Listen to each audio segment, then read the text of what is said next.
तो भाई नमस्कार दोस्तों, स्वागत है आपका हमारे यूट्यूब चैनल पर। मैं हूँ आदित्य। तो आज हम बात करने वाले डेटा स्ट्रक्चर टॉपिक के ऊपर। ठीक है, तो आज हम पेपर 1 का टॉपिक लेकर आए हैं, डेटा स्ट्रक्चर्स। तो मैंने आपको बताया था स्ट्रेटजी के वीडियो के अंदर डेटा स्ट्रक्चर कितना इम्पॉर्टेंट टॉपिक है आपके लिए, जिसमें ज़्यादा से ज़्यादा आपको स्कोर करना है। इसको अगर आपने अच्छे से कर लिया ना, तो आपको मतलब जो क्वेश्चंस है और वाले वो तो 100% हो जाएंगे, क्योंकि डेटा स्ट्रक्चर के ऐसे क्वेश्चंस हैं जो और आते हैं ओएस वाले क्वेश्चन को। ठीक है, अगर आपको ओएस की थ्योरी पता नहीं है, मतलब ऑपरेटिंग सिस्टम की थ्योरी पता नहीं है, तो आप डेटा स्ट्रक्चर के क्वेश्चन वहाँ पर कर सकते हो। तो आपके लिए वो बेनिफिशियल रहने वाला है।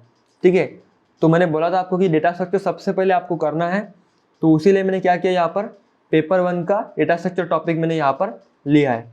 ठीक है, तो आज हम बात करेंगे डेटा स्ट्रक्चर के इस टॉपिक के ऊपर। पूरी स्टार्टिंग से लेकर एंड तक इसके रिवीजन करेंगे, इसके अंदर क्वेश्चन करेंगे। बहुत अच्छे क्वेश्चन मैंने आपके लिए लाया है, वो आप उतना भी आपने कर लिया तो आपका काम हो जाएगा। ठीक है, रिवीजन आपकी पक्की हो जाएगी। एंड देन मैंने इंपॉर्टेंट टॉपिक भी निकाला है। मैं आपको बेसिक स्क्रैच से लेकर बताऊंगा कि कैसे ऐसे काम हो रहा है, कैसे कैसे यहाँ पर आपको लिखना है। ठीक है, वो सब कुछ मैं इस वीडियो के अंदर डिस्कस करने वाला हूँ। ठीक है, तो मेरे साथ बने रहना। कुछ भी डाउट होगा तो मुझे कमेंट सेक्शन में बोल देना। ठीक है, तो अब स्टार्ट करें डेटा स्ट्रक्चर्स टॉपिक के लिए। तो डेटा का मतलब क्या होता है, सब इन्फॉर्मेशन। ठीक है, तो इन्फॉर्मेशन को स्टोर करने के लिए जो स्ट्रक्चर यूज होता है, स्ट्रक्चर मतलब क्या, कुछ भी ऐसा मॉडल जो डेटा को स्टोर कर सके, इन्फॉर्मेशन को स्टोर कर सके, उसको हम बोलते हैं डेटा स्ट्रक्चर। राइट, डेटा को जो स्टोर करेगा उसको हम बोलेंगे डेटा स्ट्रक्चर्स। ठीक है, तो डेटा स्ट्रक्चर क्यों इस्तेमाल होते हैं, क्योंकि हमें डेटा को स्टोर करना होता है। जब भी हम डेटा को डिफाइन करते हैं, डेटा को बनाते हैं, तो डेटा को कहीं तो भी स्टोर करना पड़ेगा कंप्यूटर के अंदर। तो वो कहाँ पर स्टोर होता है, डेटा स्ट्रक्चर के अंदर। तो कुछ हमने क्या किया, डिफरेंट स्ट्रक्चर्स बनाए, उसको हम बोल दिए डेटा स्ट्रक्चर्स। ठीक है, जैसे कि अगर हमने बात की यहाँ पर एरे के बारे में, जैसे हम बात करते हैं यहाँ पर एरे, लिंक लिस्ट, ये क्या है, ये प्री डिफाइंड डेटा स्ट्रक्चर्स है। मतलब साइंटिस्ट लोगों ने क्या किया, एक स्ट्रक्चर को बना कर रख दिया और उन्होंने बोला कि ये डेटा स्ट्रक्चर्स है, मतलब इसके अंदर आप डेटा को स्टोर कर सकते हो, इन्फॉर्मेशन को स्टोर कर सकते हो। तो उन स्ट्रक्चर के बारे में हमको यहाँ पर डिस्कस करना है। उस स्ट्रक्चर को अपने को सीखना है यहाँ पर कि वो स्ट्रक्चर कैसे डेटा को स्टोर करते हैं अपने मेमोरी के अंदर। ठीक है, एकदम स्क्रैच से लेकर पढ़ेंगे कि कैसे काम होता है। तो यहाँ पर एरे क्या है, लिंक लिस्ट क्या है, आपको समझ में नहीं आया होगा तो बस नाम याद कर लेना कि ये नाम के डेटा स्ट्रक्चर्स होते हैं। ठीक है, तो डेटा स्ट्रक्चर के जो बेसिक क्या होता है, 6 ऑपरेशंस रहते हैं, 6 ऑपरेशंस रहते हैं, बहुत इंपॉर्टेंट 6 ऑपरेशंस रहते हैं। ठीक है, तो वो कौन से रहते हैं, सबसे पहले होता है ट्रैवर्सिंग। इसका एग्जाम्पल क्या है, अगर आपके पास क्यू है, क्यू मतलब अपन क्या कर रहे हैं, राष्ट्रगीत के समय अपन क्या करते हैं, सब लोग मतलब ऐसे लाइन पे खड़े रहते हैं। राइट, तो आपने क्या किया, आपका दोस्त था ABCDEFG, आपका दोस्त यहाँ पर है जी पे, मतलब जी पोजीशन पर आपका दोस्त खड़ा है। तो आप क्या करोगे, यहाँ से चेक करोगे कि ए पर मेरा दोस्त है, नहीं, बी पर मेरा दोस्त है, नहीं, सी पर मेरा दोस्त है, नहीं। ऐसे करते करते आप जी तक पहुँचोगे और आप बोलोगे हाँ भाई जी पर मेरा दोस्त यहाँ पर है। राइट, तो ये जो आपने किया, ए को चेक किया, बी को चेक किया, सी को चेक किया, मतलब आपने क्या किया, सभी पोजीशन को यहाँ पर चेक किया है। राइट, मतलब सभी पोजीशन को चेक किया, मतलब क्या हुआ, यहाँ पर ट्रैवर्सिंग हो गया। राइट, मतलब यहाँ पर क्या है, अगर आपको कोई डेटा स्ट्रक्चर दिया गया है, उसके अंदर जो भी डेटा प्रेजेंट है, उन सभी डेटा को आप एक बार विजिट करके जाते हो, तो वो क्या होगा, ट्रैवर्सिंग ऑपरेशन रहेगा। मतलब सभी को आप एक टाइम विजिट करके जा रहे हो, तो उसको आप क्या बोलोगे, ट्रैवर्सिंग ऑपरेशन बोलोगे। ठीक है, तो यही बेसिकली होता है traversing operation. It is the one of the operation in data structures. ठीक है, तो ये होता है ट्रैवर्सिंग का ऑपरेशन। तो ये कौन से भी डेटा स्ट्रक्चर में हो सकता है, लिंक लिस्ट में भी हो सकता है, एरे में भी हो सकता है। ठीक है, कहीं पर भी ये हो सकता है। ट्रैवर्सिंग का मतलब क्या है कि जो भी डेटा आइटम्स है उनको विजिट करके जाना एक टाइम। ठीक है, तो ये होता है ट्रैवर्सिंग। नेक्स्ट हमारे पास जो ऑपरेशन रहता है वो होता है इंसर्टिंग। इंसर्टिंग का मीनिंग उसके नाम में ही अपने को समझ में आ रहा है। इंसर्ट का मतलब क्या होता है, कुछ तो भी डालना। जैसे कि मेरे पास क्या है, आपकी फ्रेंड्स ही है, ठीक है, वही एग्जांपल लेते हैं। आपकी फ्रेंड से, आपने बोला आपकी फ्रेंड को कि भाई तेरे सामने मेरी जगह रखना, ठीक है, मैं आ रहा हूँ 5 मिनट के अंदर। आपकी फ्रेंड ने क्या बोला, ठीक है भाई मैं तेरे लिए जगह रखता हूँ। तो आपने क्या किया, कुछ काम किया और वापस आ गए और बोला कि भाई मेरा दोस्त कहाँ पर है। तो आपने ए को देखा, ए मेरा दोस्त नहीं है, बी को बोला नहीं भाई ये भी मेरा दोस्त नहीं है, सी भी नहीं है, डी भी नहीं है, ई भी नहीं है। तो जी मिल गया आपको। जी को बोला तूने मेरे लिए जगह रखी है। तो आपके दोस्त ने क्या बोला, हाँ भाई तेरे लिए जगह है, आजा मेरे सामने। तो आप उसके सामने खड़े हो गए, राइट। तो वो क्या हो गया, इस लाइन पर आप बीच में ही आ गए, राइट। और पीछे वाले बंदे ने क्या किया, चिल्लाना स्टार्ट किया। तो आपने क्या किया, मतलब इस लाइन के बीच में ही आप आ गए, मतलब आपके दोस्त के सामने आप खड़े हो गए। तो मतलब क्या हुआ, इंसर्शन हुआ, राइट। मतलब इस लाइन में बीच में आप खड़े हो गए, तो आप उस लाइन में इंसर्ट हो गए। तो ये होता है इंसर्टिंग ऑपरेशन, ठीक है। आई होप आपको एग्जांपल समझ में आया होगा कि आप बीच में घुस गए तो मतलब वो क्या आ गया, इंसर्ट हो गया।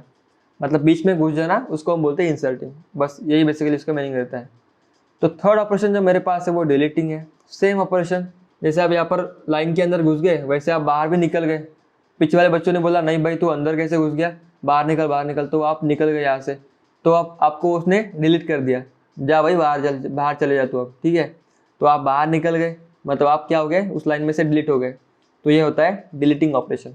फोर्थ ऑपरेशन जो होता है मेरे पास वो होता है सॉर्टिंग।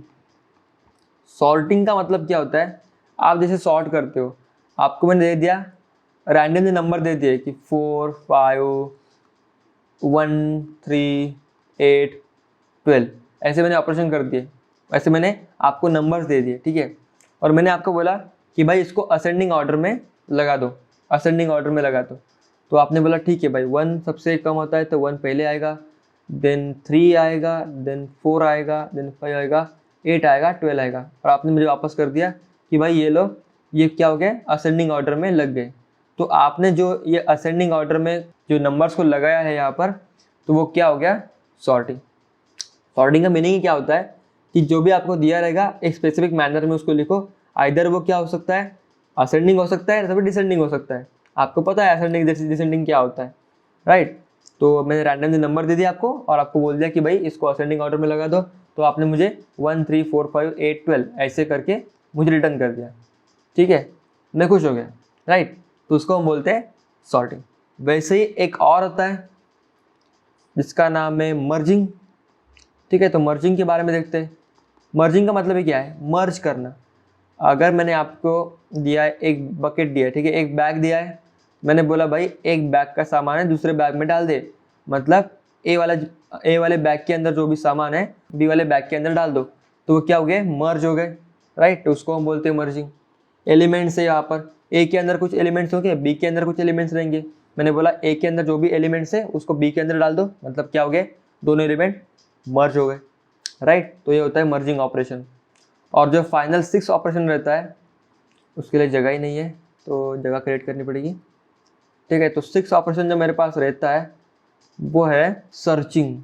आपने देखा होगा जब भी आप इंसर्ट कर रहे थे, मतलब इस लाइन के अंदर आपने बोला था अपने दोस्त को कि मेरे लिए जगह रखना, तो वहाँ पर आप क्या कर रहे थे कि अपने दोस्त को सबसे पहले ढूंढ रहे थे कि वो कहाँ पर बैठा है, उसके सामने मेरी जगह है, राइट। तो उसको जो ढूंढने की प्रोसेस थी उसको हम क्या बोलेंगे, सर्चिंग। हो गया इसके अंदर ही। एग्जाम्पल यूनिवर्सल है भाई, समझ लेना इसको और यही लिख के आना, ठीक है। तो आपको दोस्त को आपको ढूंढना पड़ेगा, जो आपने ढूंढने की जो प्रोसीजर की उसको हम बोलेंगे सर्चिंग। ढूंढने के बाद आप वहाँ पर खड़े हो गए बीच में, वो बोले इंसर्टिंग। और बाकी लोगों ने आप धक्का मारकर निकाल दिया, वो हो गया डिलीटिंग। एंड आपको मैंने दिया था ये कुछ भी रैंडम नंबर्स, तो मैंने बोला भाई अपने को इसको असेंडिंग ऑर्डर में लिखना है, तो आपने क्या किया, असेंडिंग ऑर्डर में मुझे लिख के दे दिया, वो हो गया सॉर्टिंग। और जब भी आप अपने दोस्त को ढूंढ रहे थे तो आपने क्या किया, सभी दोस्तों को एक बार चेक किया कि ये मेरा दोस्त है, नहीं ये मेरा दोस्त है, नहीं ये मेरा दोस्त है, नहीं तो जी वाला मेरा दोस्त है, हाँ। तो मतलब ये क्या हुआ, ट्रैवर्सिंग हुआ, ठीक है। तो ये पूरी ऑपरेशन रहते हैं 6 ऑपरेशंस इन डेटा स्ट्रक्चर। ये इंपॉर्टेंट क्वेश्चन है कि tell me the 6 operation in data structures, ठीक है। तो ये इंपॉर्टेंट ऑपरेशन थे जो आपको याद रखने हैं, ठीक है। तो ये बात हुई पूरी ऑपरेशंस इन डेटा स्ट्रक्चर। तो तो अब बारी यार एल्गोरिदम्स की। ठीक है, तो अब नेक्स्ट पॉइंट हमारे पास है जो है एल्गोरिदम्स। बहुत ही इंपॉर्टेंट है, आपको लिखने के लिए आएंगे एल्गोरिदम्स। ठीक है, 4-5 मार्क के लिए एल्गोरिदम्स लिखने को आपको आ सकते हैं। एल्गोरिदम्स का बेसिक मीनिंग क्या होता है कि मैंने क्या बोला, आपको ए पॉइंट से बी पॉइंट तक जाना है, ए पॉइंट से बी पॉइंट तक जाना है। आपके पास क्या है, कुछ ऐसे रास्ते हैं जो कि आपको पार करके जाना है, कुछ इस तरह है, कुछ इस तरह भी है। ठीक है, तो मैंने क्या कर दिया, आपको बोल दिया कि भाई यहाँ से एक सीधा जाना, फिर राइट में मुड़ना, फिर सीधा जाना, फिर राइट में और फिर सीधा। मैंने क्या कर दिया, आपको सेट ऑफ रूल्स दे दिए कि भाई आपको यहाँ से स्ट्रेट जाना है, फिर जो राइट में जाना है, फिर राइट स्ट्रेट जाना है, फिर राइट में, फिर स्ट्रेट। तो ये क्या हुआ, सेट ऑफ रूल्स मैंने दे दिया आपको, वो आपको फॉलो करके ही आगे बढ़ना है। तो वो क्या हो गया, एल्गोरिदम्स। मतलब एल्गोरिदम्स क्या है, it is a set of rules जो कि फॉलो करने होते हैं टू परफॉर्म एनी ऑपरेशन, ऐसा भी आप बोल सकते हो। नहीं तो फिर हम क्या बोल सकते हैं, सॉल्यूशन ढूंढने के लिए जो भी हम ऑपरेशन करने वाले हैं उनका एक सेट ऑफ रूल्स रहेगा, वो फॉलो करके अपने को सॉल्यूशन मिलने वाला है। तो वो क्या होगा, एक एल्गोरिदम होगा, सेट ऑफ रूल्स। ठीक है, सेट ऑफ इंस्ट्रक्शन भी बोलते हैं हम उसको। ठीक है, वो इंस्ट्रक्शन को फॉलो करके हम अपना सॉल्यूशन निकालते हैं। ठीक है, उसको बोलते हैं हम एल्गोरिदम्स। तो ये बेसिक सा मीनिंग था एल्गोरिदम का, उसकी डेफिनेशन आप लिख सकते हो। तो एल्गोरिदम्स हमने देखा, एल्गोरिदम्स कैसे रहते हैं, क्या होता है। तो ऐसे एक हम एल्गोरिदम लिखते हैं यहाँ पर, तो आपको और समझ में आ जाएगा। ठीक है, एक बहुत बढ़िया क्वेश्चन है जो कि आया हुआ है 2019 में, जिसके अंदर आपको बोला गया था कि आपको पता है A square plus B X plus C. ठीक है, ये एक क्वाड्रेटिक इक्वेशन रहता है, राइट।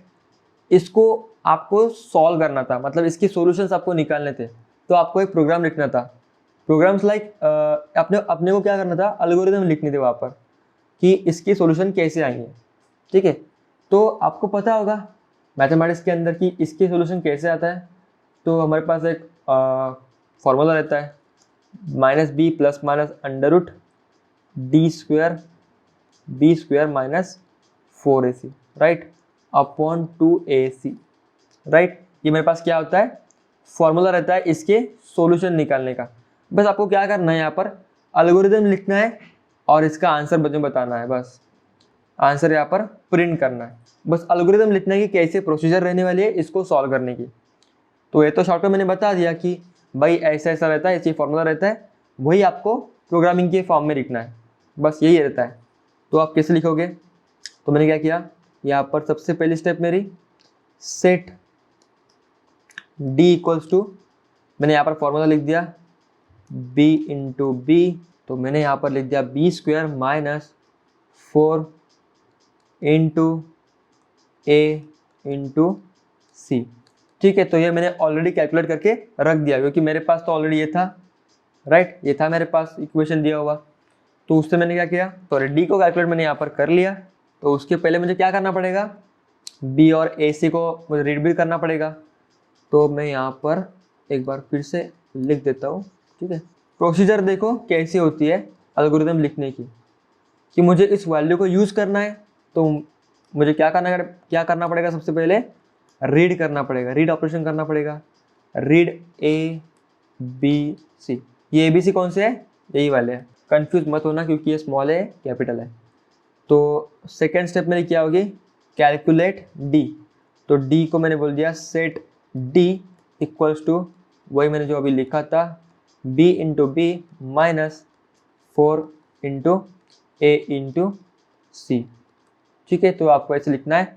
तो मैंने क्या किया, एक वेरिएबल लिया, वेरिएबल मतलब क्या, एक डब्बा लिया, उसके अंदर ये भी जो भी वैल्यू आएगी मेरे पास उसको मैंने स्टोर कर दिया इस डी डब्बे के अंदर। ठीक है, तो अब मेरी प्रोसीजर क्या रहने वाली है, देखो थर्ड कंडीशन मेरी क्या रहेंगी कि मैं चेक करूंगा condition if D is greater than 0 है, मतलब इसकी वैल्यू कुछ तो भी पॉजिटिव आई है, तो मैं क्या करूंगा, इसके अंदर लिख दूंगा x1 का डब्बा, इसके अंदर मैं स्टोर करूंगा इसकी value minus b plus under root d by 2a। मैं इसको कैलकुलेट करूंगा minus b plus under root b by, sorry यहाँ पर डी है, डी बाय 2a, और सेकेंड रूट क्या होगा इसका, minus b minus under root d by 2a, right. तो इसका सेकंड ये होगा, फर्स्ट वाला रूट ये रहेगा, सेकंड वाला रूट ये रहेगा। तो मैंने क्या कर दिया, इसकी वैल्यू कैलकुलेट कर ली, इसके अंदर डाल दी, इसकी वैल्यू कैलकुलेट कर ली, इसके अंदर डाल दी। तो ये कैलकुलेट कैसे हो रहा है वो अपने बात नहीं है, वो कंप्यूटर खुद ब खुद कर लेगा। आपने क्या किया, सिर्फ कंप्यूटर को बताया कि ये फॉर्मूला है, इसमें वैल्यू डालो और कैलकुलेट कर दो, ठीक है। तो ये आपने लिखा फॉर्मूला, कंप्यूटर की बारी है, वो उसके अंदर एक एक वैल्यू डालेगा, खुद कैलकुलेट करेगा और x1 के अंदर डाल देगा। तो इसके बाद में ऑब्वियसली क्या होगा, आपको क्या करना पड़ेगा, राइट ऑपरेशन करना पड़ेगा।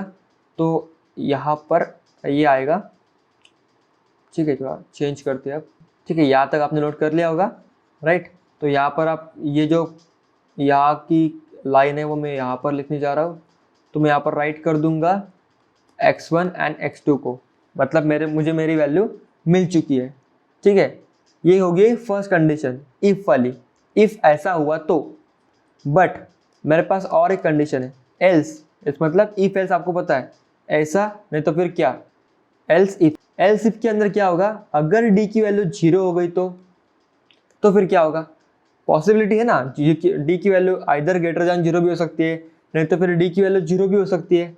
तो फिर क्या होगा इस कंडीशन में, तो आपने फॉर्मूला तो पढ़ा होगा, ये पूरी मैथमेटिक्स ही यार, बस आपको क्या करना है, यहाँ पर लिखना है उस मैथमेटिक्स को, सिर्फ जनरलाइज फॉर्म में लिखना है। एल्गोरिथम का मतलब कि क्या होता है, जनरलाइज फॉर्म में उसको लिख दो। तो आपको पता होगा माइनस बी बाय 2a इसका आंसर रहता है, और आपको वही ये जो लाइन थी मेरे पास उसको रिपीट लिखना है यहाँ पर, राइट एक्स, ये यहाँ पर आएगी, ठीक है। तो मैं यहाँ पर राइट एक्स कर दूंगा, अगर d ग्रेटर देन 0 है तो ये दो वैल्यू प्रिंट होगी, नहीं तो फिर अगर d इक्वल टू 0 हो गया तो मुझे ये पॉसिबिलिटी के अंदर जाना है एंड इस x को प्रिंट करना है, राइट। तो ये सिंपल था, आई होप आपको समझ में आया होगा, ठीक है। तो अब पॉसिबिलिटी होगी d ग्रेटर देन 0 है, मतलब d पॉजिटिव है। दूसरी पॉसिबिलिटी हमारे पास हो गई d 0 हो गया तो हमने आंसर को प्रिंट किया। अब तीसरी पॉसिबिलिटी क्या है, d निगेटिव हो गया तो फिर क्या करेंगे, तो एल्स लिख देंगे यहाँ पर, एल्स। तो अब आइदर पॉजिटिव हो सकता है, 0 हो सकता है, नहीं तो फिर नेगेटिव हो सकता है। तो अब क्या हो गया, पॉजिटिव तो हो गया, 0 भी हो गया, अब बचा कौन सा, नेगेटिव। तो यहाँ पर इफ लेने का कुछ काम नहीं है, एल्स का मतलब वही आ जाएगा कि आइदर नेगेटिव हो सकता है, उसके बाद में आप कुछ नहीं हो सकता।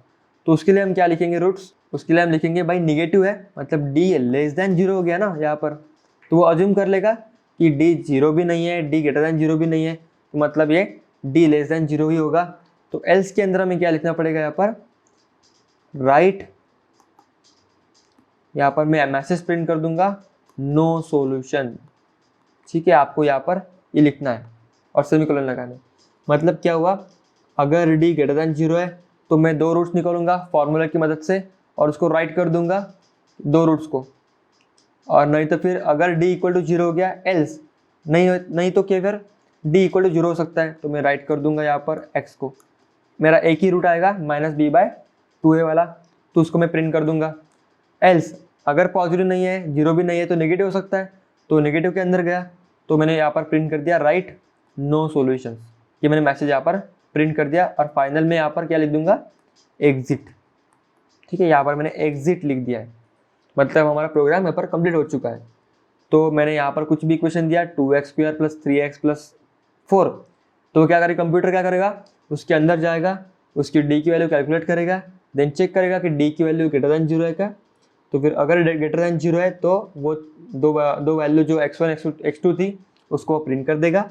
अगर उसकी वैल्यू 0 आ गई तो वो इस वाले ब्लॉक के अंदर आएगा, ये वाले ब्लॉक के अंदर आएगा, राइट करेगा x की वैल्यू, सिंगल वैल्यू, एंड अगर लेस देन 0 आ गया तो यहाँ पर नो सॉल्यूशन यहाँ पर प्रिंट होगा, ठीक है। तो आपने स्टेप बाय स्टेप वहाँ पर लिखा होगा, तो आपको मैंने बता दिया सिंपल कि कैसे यहाँ पर एल्गोरिथम को लिखा जाता है।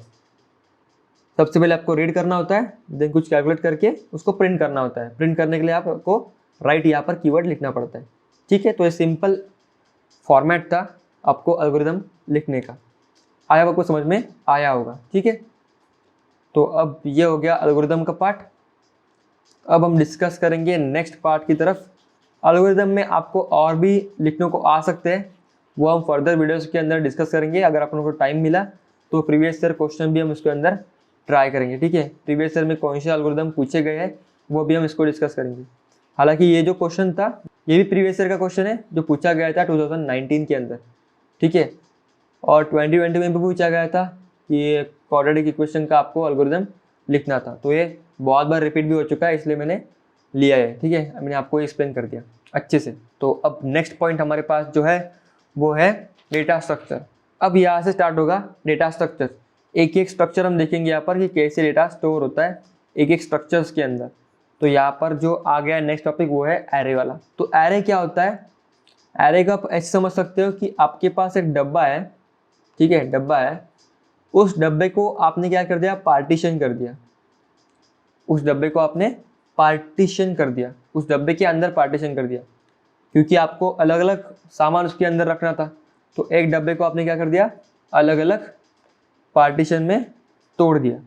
तो यहाँ पर क्या हुआ?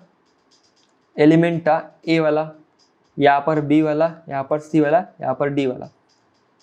तो मुझे बताओ, मैंने पार्टीशन तो कर दिया बट मैंने पूरा भी नहीं तोड़ा है। तो यहाँ पर जो मैं ऐसा कर सकता हूँ क्या कि मैं ए को यहाँ पर रख दूँ, बी वाले को अलग जगह रख दूँ, सी वाले को अलग जगह रख दूँ, क्योंकि मैंने इसको तोड़ा तो नहीं है बट खाली पार्टीशन ही किया। तो मैं इसको अलग अलग पोजीशन पे रख सकता हूँ क्या? नहीं रख सकता। मतलब एरे में क्या होता है, हमारे पास एक मेमोरी रहती है। कंप्यूटर के अंदर क्या होता है? एक मेमोरी रहती है, उसके अंदर मैंने एरे वाला डेटा स्ट्रक्चर बना दिया, एरे वाला डेटा स्ट्रक्चर बना दिया। तो वो क्या बोलता है? It is a collection of elements with the continuous memory location. मतलब अगर ये ए वाला एलिमेंट 0 पर रहेगा तो बी वाला कहाँ पर रहेगा? 1 पर, सी वाला कहाँ पर रहेगा? 2 पर। मतलब है हम बोल सकते हैं कि पोजीशन है उनकी, कि ए वाला 0 पोजीशन पर है तो बी वाला 1 पर ही रहेगा, बी वाला 3 पर नहीं रहेगा। क्योंकि यहाँ पर दिख भी रहा है ना कि ए के बाद बी आ रहा है, तो 0 + 1 क्या होता है? 2, 1 आता है भाई। तो 0 + 1 1 आता है, तो बी 1 की पोजीशन पर ही आएगा। तो उसको हम बोलते हैं कंटिन्यूअस मेमोरी लोकेशन। मतलब हमने यहाँ पर क्या डिफिनेशन उसकी निकाली कि it is a collection of continuous memory location elements. वो हमेशा कंटिन्यूअस एलिमेंट लोकेशन पर ही स्टोर करेगा, ठीक है। जब जितने भी एरे की साइज है, जैसे कि यहाँ पर अगर डिफाइन करें 0 1 2 3, मतलब ए बी सी डी, यहाँ पर 4 साइज है एरे की, मतलब ये 4 एलिमेंट को ले सकता है। एंड उनकी लोकेशन क्या रहेगी? 0 1 2 3। यहाँ पर हम 0 से स्टार्ट करते हैं, ठीक है, 0 से स्टार्ट करते हैं एंड 3 पर ख़त्म करते हैं। तो ये 0 1 2 3 क्या है? लोकेशन है उनकी मेमोरी के अंदर। इस मेमोरी के अंदर उनकी लोकेशन है। एंड ये टेम्पररी लोकेशन हम उसको बोलते हैं एक्चुअली। अगर मैंने इसके अंदर और एक एरे बना दिया तो उसको भी मैं क्या बोलूँगा? 0 1 2। हालांकि ये डिफरेंट जगह स्टोर हो चुकी है, बट तभी हम क्या बोलते हैं? इसके रेफरेंस में ये 0 1 2 पर है, इसके रेफरेंस पे ये 0 1 2 है, ठीक है। हम रेफरेंस की बात करते हैं। एक्चुअल मेमोरी लोकेशन यहाँ पर 10,000 हो सकता है, 100,000 हो सकता है, कुछ भी हो सकता है। बट उस एरे के लिए ये 0 है, ये 1 है, ये 2 है, ये 3 है, ऐसे मैं बोल रहा हूँ, ठीक है। तो बिल्कुल कन्फ्यूजन नहीं होना यहाँ पर कि मैं क्या बोल रहा हूँ। 0 1 2 बहुत सिंपल यार, कोई इतना रॉकेट साइंस नहीं है, ठीक है। तो ये बहुत बेसिक था, थिंक था कि एरे क्या होता है। तो एरे के अंदर मैंने आपको बोला था कि ये क्या होता है। वही एग्जाम्पल आप ले सकते हैं यहाँ पर कि आपके पास लाइन है, उस लाइन के अंदर बहुत सारे बच्चे खड़े थे और आप हर एक बच्चे को देख के जा रहे हैं कि ये कौन है, ये कौन है, ये कौन है। अपने लास्ट बच्चे तक देखा कि लास्ट बच्चे तक ये कौन था। तो मतलब आपने क्या किया? यहाँ पर एरे को ट्रैवर्स किया है, राइट। तो यही होता है एरे ट्रैवर्सिंग, ठीक है। तो इसको हम बोलते हैं एरे ट्रैवर्सिंग। इसके अंदर मैंने बोल दिया कि ए बी के बाद मुझे ई को डालना है, ई को डालना है। ई ने बोला भाई मुझे यहाँ पर आना है, तो ये कैसे हो जाएगा? A B E C D, ठीक है। मतलब ई ने बोला कि भाई मुझे बीच में आना है बी और सी के, तो वो बीच में घुस गया। तो यहाँ पर ई क्या हो गया? इंसर्ट हो गया, जिसको हम बोलते हैं इंसर्टिंग इन द एरे, ठीक है। ई निकल गया, उसको हम बोलेंगे deletion in the array, deletion from the array, ठीक है। तो ये बेसिक ऑपरेशन होते हैं एरे के अंदर। इसके अंदर आपको कोड लिखने को आ सकता है, ठीक है। उसके देखेंगे हम फर्दर वीडियोस के अंदर कि उसका कोड कैसे लिखना है, उसका एल्गोरिदम कैसे लिखना है। बेसिकली एल्गोरिदम लिखने को आएगा कि डिलीशन लिखो, एरे के अंदर इंसर्ट लिखो, तो वही होगा। ठीक है, उसके बारे में हम डिस्कस करेंगे क्वेश्चन के वीडियोस के अंदर। ठीक है, अभी सिर्फ आपको समझ लेना है कि एरे क्या होता है, और आपको समझ में आ गया होगा कि एरे क्या होता है। ठीक है, बहुत बेसिक मैंने आपको बेसिक लैंग्वेज में समझा आपको कि कैसे एरे काम करता है और एरे कैसे डेटा को स्टोर करता है। उसके अंदर इंडेक्सिंग रहती है, ये आपको मेनली लिखना होता है कि एरे इंडेक्सिंग पे ऊपर काम करता है। इंडेक्सिंग मतलब वही 0 1 2 3, मतलब 0 पर ए है, 1 पर क्या है बी है, 2 पर क्या है सी है। मतलब सी का इंडेक्स 2 हो गया, बी का इंडेक्स 1 हो गया, ए का इंडेक्स 0 हो गया। ठीक है, जैसे कि आप बोलते हो roll number 1, roll number 2, roll number 3, ये क्या हो गया, उस बच्चे के इंडेक्स हो गया, रोल नंबर 1 2 3। ठीक है, तो ये तो बहुत अच्छा एग्जाम्पल था आई थिंक।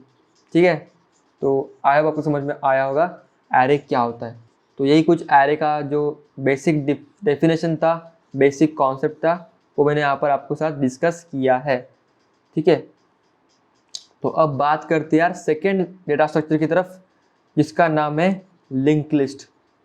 यहाँ पर हम सिर्फ क्या करेंगे, डेटा स्ट्रक्चर की एक इंट्रोडक्शन लेंगे कि डेटा स्ट्रक्चर्स क्या होते हैं और वो कैसे काम करता है। आपको एक बार समझ में आ गया डेटा स्ट्रक्चर्स क्या है और वो क्या क्या कैसे कैसे काम करते हैं, तो आप बाकी वाले क्वेश्चंस तो आराम से कर दोगे, क्योंकि वही बार बार लिखना होता है आपको। ठीक है, तो यहाँ पर हम फटाक से देखते हैं लिंक लिस्ट के बारे में। लिंक लिस्ट क्या होता है, तो लिंक लिस्ट बोलता है भाई जैसे एरे ने क्या किया था कि कॉन्टेजियस मेमोरी एलोकेशन पर डेटा को स्टोर किया था। जैसे कि ए यहाँ पर है, बी यहाँ पर ही होगा, सी क्या आएगा बी के बाद में आएगा, डी कहाँ पर होगा सी के बाद में आएगा। तो लिंक लिस्ट क्या बोलेगा, नहीं भाई मेमोरी के अंदर कोई कहाँ पर भी हो सकता है, मुझे कोई दिक्कत वाली बात तो नहीं है, मुझे कोई दिक्कत नहीं है यहाँ पर। ठीक है, कोई यहाँ पर हो सकता है, कोई यहाँ पर हो सकता है, कोई यहाँ पर हो सकता है, बट मेरी सिर्फ एक शर्त है, वो बोलेगा कि भाई जो अगला वाला है उसका एड्रेस मुझे मेरे अंदर चाहिए। मतलब ए यहाँ पर है, बी यहाँ पर है, सी यहाँ पर है, डी यहाँ पर है, ई यहाँ पर है। तो ए वाला बोलेगा मुझे बी वाला का एड्रेस चाहिए। ए बोलेगा मैं पुणे में रहता हूँ, बी बोलेगा मैं तो न्यूयॉर्क में रहता हूँ। तो ठीक है, तू न्यूयॉर्क में है तो मुझे तेरा एड्रेस दो। ए ने क्या किया, बी का एड्रेस स्टोर करके रख लिया अपने पास। बी ने बोला भाई तू सी तेरा एड्रेस मुझे दे। सी ने बोला कि भाई डी तू तेरा एड्रेस मेरे को दे। तो इसने क्या किया, डी वाले का एड्रेस स्टोर कर लिया। डी ने क्या किया, ई वाले का एड्रेस स्टोर करके रख लिया अपने पास। तो मतलब क्या हो रहा है, एक प्रकार की चेनिंग हो रही है, राइट, चेनिंग हो रही है यहाँ पर। बट यहाँ पर जो मेमोरी एलोकेशन है वो कॉन्टेजियस नहीं है। देखो एक तो पुणे में है, एक न्यूयॉर्क में है, ठीक है, एक यहाँ पर मुंबई में है। तो वो क्या हो गया, डिस्ट्रीब्यूट हो सकते हैं पूरे मेमोरी के अंदर। तो उसको हम बोलते हैं लिंक लिस्ट। तो लिंक लिस्ट के अंदर क्या होता है, बेसिकली नोड होती है। नोड मतलब क्या, एक डब्बा समझ लो जिसके अंदर 2 पार्टीशन रहते हैं, एक के अंदर डेटा रहेगा, एक के अंदर एड्रेस रहेगा। मैंने आपको बोला ना कि खुद की वैल्यू, खुद के अंदर क्या है सामान, वो सामान को स्टोर करना है, और जो अगले वाले डेस्टिनेशन तक जाना है उसको बी वाले तक, तो बी का एड्रेस तो चाहिए ना, जहाँ पे जाना है वहाँ का एड्रेस तो आपके पास होना चाहिए, तो वो भी आपको स्टोर करके रखना पड़ेगा। तो वो डेटा, सामान, अगले वाले का एड्रेस, तो वो जो डब्बा स्टोर करता है उसको हम बोलते हैं नोड। ये नोड क्या होते हैं, एक दूसरे के साथ कनेक्टेड रहते हैं। तो वो उससे क्या होता है, चेनिंग ऑटोमेटिक बन जाती है, और वो क्या होता है, डेटा को स्टोर कर सकता है एक चेन के अंदर। हालांकि यहाँ पर एरे के अंदर क्या होता है कि पूरा डेटा एक ही डब्बे के अंदर होता है, बट पार्टीशन किया रहता है। यहाँ पर क्या है, डब्बे अलग अलग है, अलग अलग लोकेशन पर रखे, बट उनका एड्रेस मुझे पता है, हर एक को अपने अगले वाले का एड्रेस पता है। तो उससे क्या हो रही है, चेनिंग यहाँ पर हो रही है, राइट। तो ऐसे लिंक लिस्ट काम करता है। इसके अंदर नोड रहती है, नोड मतलब एक डब्बा है जिसके अंदर डेटा एंड एड्रेस हम स्टोर करते हैं। तो अगर मेरे पास, मैंने स्टार्ट किया ए से, ए ने बोला भाई मेरे पास बी का एड्रेस है, तो मैं बी पे चला गया। बी ने बोला भाई मेरे पास तो सी का एड्रेस है, तो भाई ठीक है सी के पास चला जाता हूँ। सी ने बोला भाई मेरे पास तो डी का एड्रेस है, तो मैं डी के पास चला गया। डी ने बोला भाई मेरे पास ई का एड्रेस है, तो मैं ई के पास चला गया। और ई ने बोला भाई मेरे पास तो किसी का एड्रेस नहीं है, मतलब नल वैल्यू है, नल वैल्यू है, ठीक है, मतलब ई पर मुझे स्टॉप करना है। ई ने बोला भाई मैं ही हूँ लास्ट वाला, आप मुझे सामान दे देना। तो यहाँ पर आप सामान दे दोगे, तो मतलब आपने क्या किया, हर एक नोड को यहाँ पर विजिट किया है, तो यहाँ पर आपने क्या किया, लिंक लिस्ट को ट्रैवर्स किया। देखो वही ऑपरेशन है, मैंने एरे में भी आपको बोला था कि एरे को ट्रैवर्स करते, लिंक लिस्ट को ट्रैवर्स करते। तो जो हमने फर्स्ट क्वेश्चन लिया था यहाँ पर, ट्रैवर्स, इंसर्टिंग, डिलीटिंग, तो वो सब में कॉमन है, ठीक है, लिंक लिस्ट में भी एरे में भी। तो ट्रैवर्सिंग किया, इसी के बीच में अगर मैंने कुछ और डाल दिया, एक नोड, ये वाला भाई नहीं, आपको मुंबई की जगह पहले कलकत्ता जाना है एंड देन कलकत्ता के बाद आपको फिर से मुंबई आना है, तो बीच में मैंने क्या कर दिया, एक नोड को ऐड कर दिया, तो मैंने इंसर्टिंग भी कर दिया, राइट। तो ये ऑपरेशन मैं यहाँ पर कर सकता हूँ, ठीक है। इसके बारे में आपको लिखना होता है पेपर के अंदर। अगर आपने इतना भी लिख लिया तो बहुत ज़्यादा हो गया, तो वो डायग्राम भी निकल के आ जाना, ठीक है। तो ये पूरी बात थी लिंक लिस्ट के बारे में, आई होप आपको समझ में आया होगा। ये सब इंट्रोडक्शन पार्ट है, समझ लो क्या है लिंक लिस्ट, कैसे उसके ऊपर काम आपको लिखना है, ठीक है। एक बार थ्योरी समझ में आ गई ना, तो आप कुछ भी लिख सकते हो उसके अंदर। और इसके ऊपर जो एल्गोरिथम्स रहेंगे, क्वेश्चन रहेंगे, वो तो अपने डिस्कस करेंगे अगले वाली वीडियोस के अंदर, ठीक है। तो ये बात हुई पूरी लिंक लिस्ट के बारे में।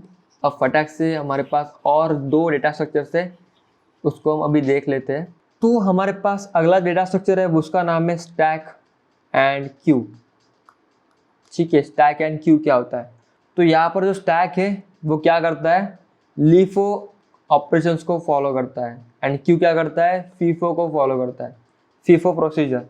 लीफो क्या होता है, लास्ट इन फर्स्ट आउट। मतलब यहाँ पर क्या हुआ, मेरे पास पत्थर थे, एक के ऊपर एक, एक के ऊपर एक, एक के ऊपर एक, लगोरी में हम पत्थर लगाते, राइट। तो स्टार्टिंग हमने यहाँ से की, बड़ा वाला पहले लगाया, फिर छोटा वाला लगाया, फिर उससे छोटा वाला लगाया, फिर उससे छोटा वाला लगाया।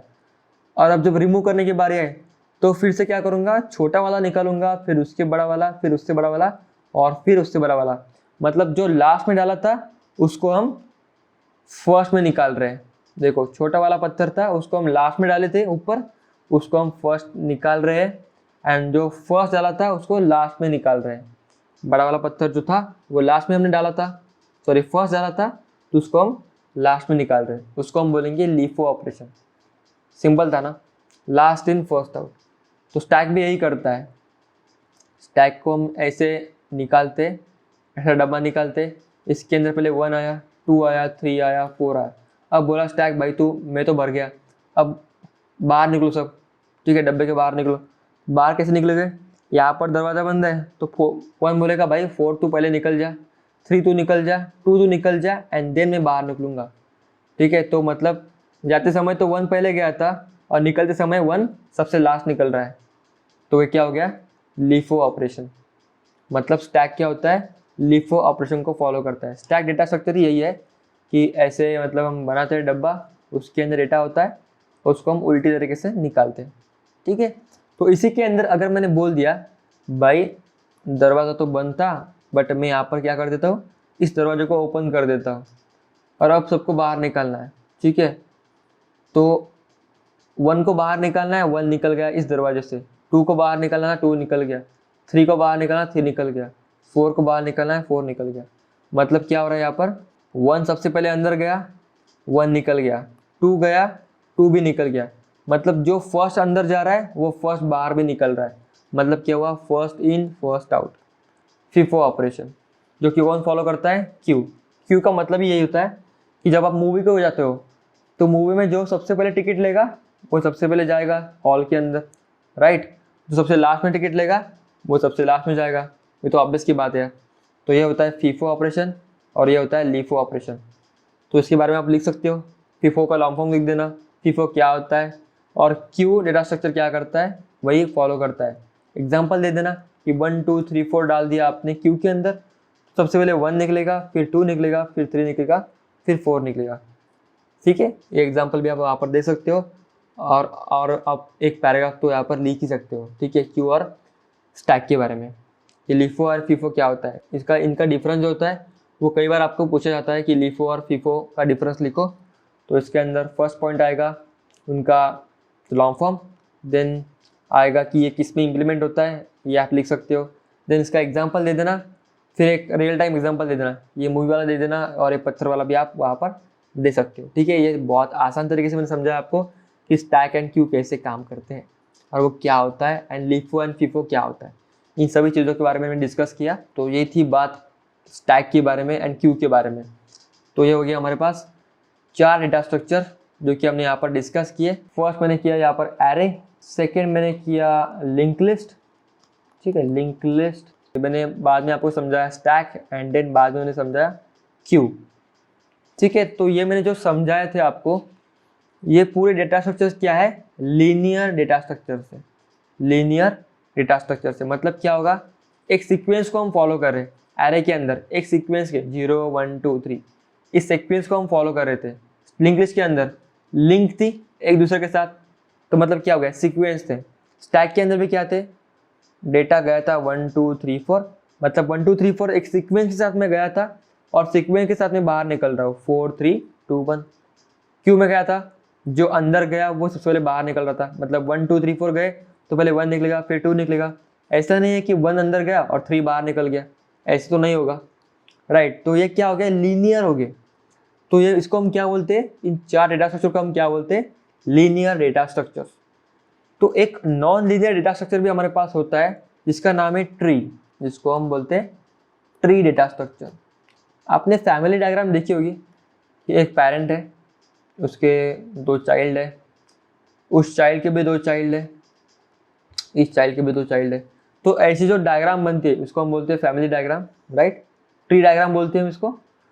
तो ट्री डायग्राम में उसका कॉन्सेप्ट छुपा है कि हम ट्री के फॉर्मेट में डेटा को स्टोर करते हैं, बस खत्म। वो कैसे स्टोर हो रहा है वो आपको नहीं समझना है यहाँ पर, ठीक है। बट आपको यही समझना है यहाँ पर कि ट्री के फॉर्म में यहाँ पर डेटा स्टोर होगा, ठीक है। मेमोरी में कैसे स्टोर होगा वो अभी फिलहाल के लिए छोड़ दो, ठीक है। मतलब यहाँ पर 1 है तो यहाँ पर 2, यहाँ पर 3, यहाँ पर 4 5 6 7। तो ए ने बोला भाई 2 3 मेरे चाइल्ड है, 2 ने बोला भाई 4 5 मेरे चाइल्ड है, 3 ने बोला 6 7 मेरे पास चाइल्ड है। तो इस ट्री के 4 5 6 एंड 7 ये क्या हो गए, लीफ नोड। नोड का मतलब क्या है, वही जो डेटा को स्टोर करता है उसको हम बोलते हैं नोड। जो डब्बा डेटा को स्टोर करता है उसको हम बोलते हैं नोड, सिंपल। तो यहाँ पर एक पेरेंट नोड है, इस पेरेंट के 2 चाइल्ड थे और उस चाइल्ड के भी कुछ चाइल्ड थे। अब इसने शादी ही नहीं की, 4 यहाँ पर 5 और 6 7 की शादी नहीं हुई अभी तक, तो उनकी कोई चाइल्ड नहीं है। मतलब क्या, ये लीफ हो गया, चाइल्ड है तो इस ट्री के लीफ नोड हो गए, ठीक है। लीफ हो गए इस पेड़ के वो, ठीक है। तो इसको हम बोलते हैं लीफ नोड। और जितना ये बढ़ रहा है यहाँ पर उतनी हम उसकी हाइट कैलकुलेट कर सकते हैं। देखो लेवल 1 पर, लेवल 2 पर एंड लेवल 3 पर। लेवल 3 का अभी तक शादी नहीं हुई है, मतलब इसकी हाइट कितनी अभी तक, 3। इसके बाद में क्या हो सकता है, इनकी शादी हो गई, इनको 2 चाइल्ड हो गए, तो लेवल और एक बढ़ गई, तो हाइट कितनी होगी अब की बार, 4। तो मतलब जितने लेवल से उतनी उनकी हाइट है, मतलब लेवल्स इक्वल टू हाइट, हम ऐसा बोल सकते हैं। जितने लेवल बढ़ रहे हैं उतनी उनकी हाइट भी बढ़ रही है। ट्री की हाइट का मतलब क्या है, जितने लेवल से ट्री के अंदर वही उसकी क्या होगी, हाइट होगी। और लीफ नोड क्या है, जिसको कोई चाइल्ड नोड नहीं अटैच है उसको हम बोलेंगे लीफ नोड। पेरेंट नोड कौन सा है, जिसको चाइल्ड है वो पेरेंट नोड, राइट। तो यही बात हुई पेरेंट नोड चाइल्ड नोड। तो ये ट्री जो स्ट्रक्चर रहता है वो डेटा को स्टोर करता है ट्री वाले फॉर्मेट के अंदर, इसीलिए हम बोलते हैं ट्री डेटा स्ट्रक्चर इसको। तो यही कॉन्सेप्ट था ट्री का। इसके टर्मिनोलॉजी क्या है, लीफ नोड है, पेरेंट नोड है। देन यहाँ पर जो हाइट वाला जो कॉन्सेप्ट मैंने बताया आपको, हाइट वाला जो कॉन्सेप्ट है इसके बारे में भी आप लिख सकते हो। लेवल क्या होता है वो भी आप लिख सकते हो, राइट। मैंने सब चीज़ें इसके अंदर मैंने डिस्कस कर ली है, ठीक है। तो वो आप लिख सकते हो अब, ठीक है। जो ट्री डेटा स्ट्रक्चर था उसकी जो बेसिक इंट्रोडक्शन थी मैंने आपको बता दी, डेटा कैसे स्टोर होता है, और जो भी इंपॉर्टेंट डेफिनेशंस थी मैंने आपको इसके साथ बता दी, राइट। तो अब कुछ छूटा होगा तो मुझे आप कमेंट सेक्शन में बोल देना, मैं अगले वाले वीडियोस के अंदर उसको कवर कर लूँगा, राइट। तो ये बात थी पूरी डेटा स्ट्रक्चर के बारे में। हम ट्री को नॉन लीनियर क्यों बोलते हैं, क्योंकि देखो कोई फॉर्मेट में यहाँ पर डेटा स्टोर नहीं होता, एक ट्री के जैसा स्ट्रक्चर है, राइट। तो इसीलिए हम इसको नॉन लीनियर डेटा स्ट्रक्चर बोलते हैं। अगर आपकी फिल इन द ब्लैंक्स आ गई कि which one is a non linear data structure, तो आप वहाँ पर लिख के आ जाओगे, सॉरी ट्री, जो ट्री रहेगी वो हमारे पास क्या है, नॉन लीनियर डेटा स्ट्रक्चर। इसके अंदर और एक ट्विस्ट है, जैसे कि आपको बाइनरी का मीनिंग पता है? बाइनरी क्या होता है? मतलब 2। बाइनरी का मतलब क्या होता है? 2। तो जिस पेरेंट को हमेशा 2 चिल्ड्रंस रहेंगे, नहीं तो फिर 0 चिल्ड्रंस रहेंगे। देखो यहाँ पर तो कोई चिल्ड्रन नहीं है, मतलब यहाँ पर 0 है। यहाँ पर जो 2 को कितने चाइल्ड है? यहाँ पर 4 और 5, मतलब 2 चाइल्ड है। 3 को कितने हैं? 2 चाइल्ड है। देखो 1 को कितने? 2 चाइल्ड है। मतलब हमेशा ट्री के अंदर अगर चाइल्ड की काउंट है, चाइल्ड की काउंट मतलब जो पेरेंट के साथ जुड़े हुए चाइल्ड है, जैसे 2 के लिए कितने चाइल्ड है, ऐसा बोल रहा हूँ मैं, टोटल चाइल्ड की बात नहीं कर रहे यहाँ पर, ठीक है। एक पेरेंट को कितने चाइल्ड अटैच है, अगर वो चाइल्ड 0 और 2 रहेंगे तो उस ट्री को हम बोलेंगे binary tree, right, binary tree. समझ में आ गया कि अगर सभी पेरेंट्स को 2 नहीं तो फिर 0 चाइल्ड है तो उस ट्री को हम बोलेंगे बाइनरी ट्री। अगर किसी को एक चाइल्ड रहा है यहाँ पर तो वो बाइनरी ट्री नहीं होगी, क्योंकि सबको तो 2 और 0 है, बट 6 को क्या है, एक 1 चाइल्ड है, एक ही चाइल्ड है, तो वो बाइनरी ट्री नहीं हुआ। बाइनरी ट्री की डेफिनेशन क्या है? सभी पेरेंट्स को आइदर 0 नहीं तो फिर 2, इन दोनों में से चाइल्ड होने चाहिए, आइदर 2 होनी चाहिए नहीं तो फिर 0 होने चाहिए, मतलब वो क्या होगी, बाइनरी ट्री होगी।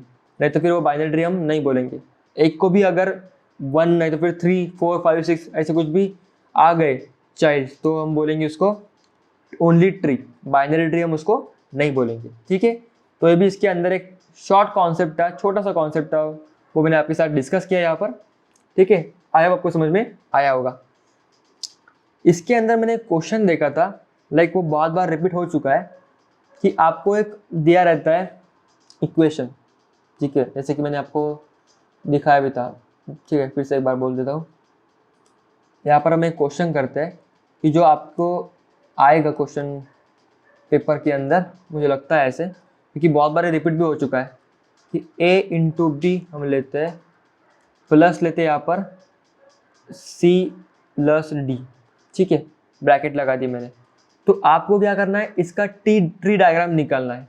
क्या करना है? ट्री डायग्राम निकालना है। तो इसका ट्री डायग्राम कैसे आएगा, देखो, तो यहाँ पर आपको सबसे पहले इक्वलिटी का जो हमारे पास सिंबल है उसकी ओर ध्यान देना है।